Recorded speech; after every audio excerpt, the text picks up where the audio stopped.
So tonight is the night, the holy night, our silent night, which is, if you think about it, a very strange description of Christmas. Christmas is loud. It's full of music, full of talking and singing and shouting people at perhaps too many parties and concerts and events, at least if you ask the introverts among us. Christmas is also loud with demands, commercials, charity requests, family obligations, end of the year work deadlines. And Christmas is loud with expectations about the gifts we will give and receive, our achievements, our appearances, our wealth, our love lives and family structures, our children's behavior, our mental health.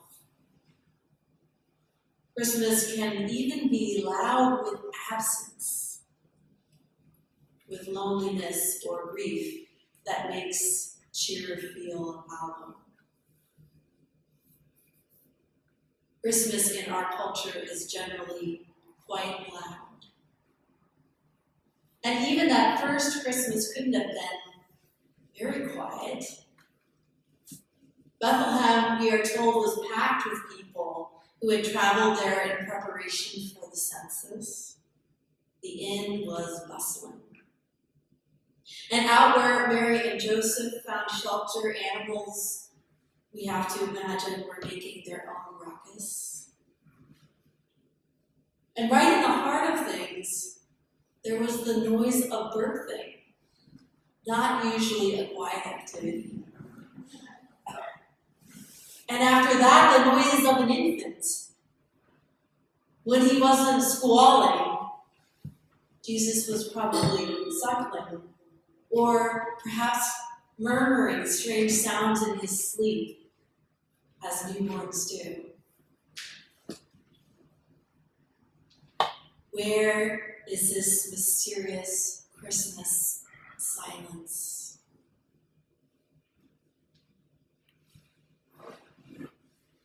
The writer and poet Cole Arthur Riley, if you don't know her name, look her up. She shared some beautiful words this Advent. She drew attention to the silence of men in our scriptures this season. Zechariah, the father of John the Baptist, is silenced early on in the Gospel of Luke. And Joseph, who becomes a father to Jesus, simply does not speak. These well-respected and holy men might have been expected to fill this season with righteous proclamations. But instead we hear from women, from Elizabeth and from Mary. But the silence in this season is not only about a reversal of gender expectations. Consider the role of the rulers. The Roman Emperor Augustus demands a census, forcing people to travel throughout the region regardless of their mobility or their wealth or their age or their health.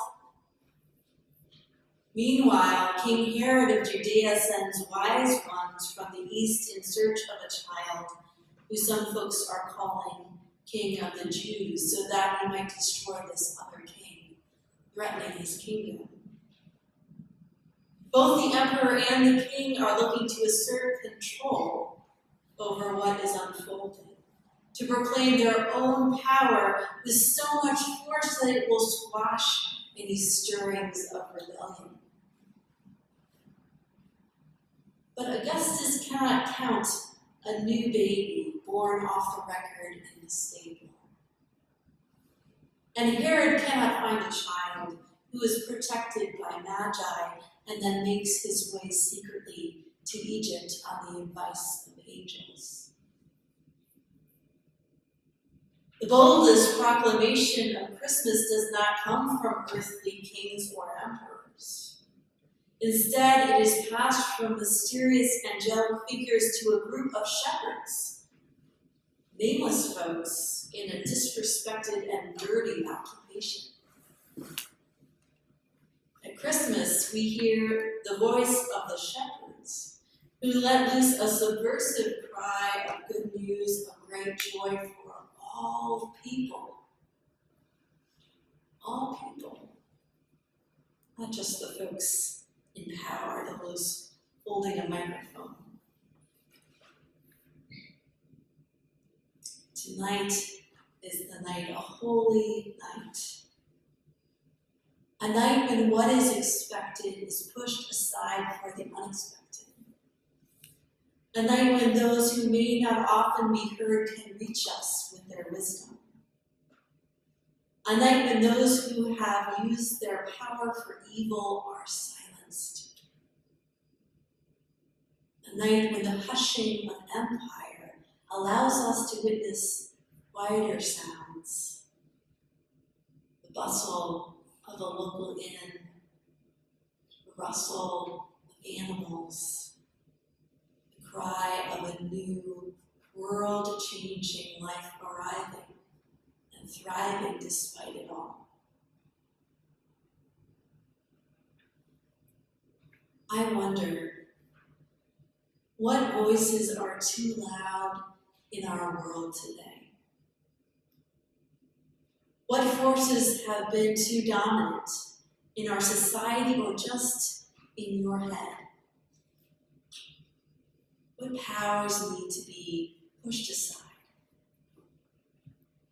What earthly leaders or systems of oppression or inner narratives need to be silenced?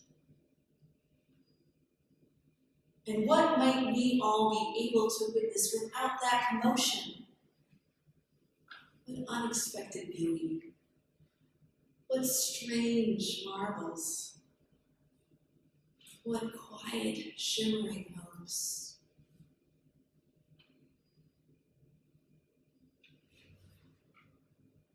Please pray with me.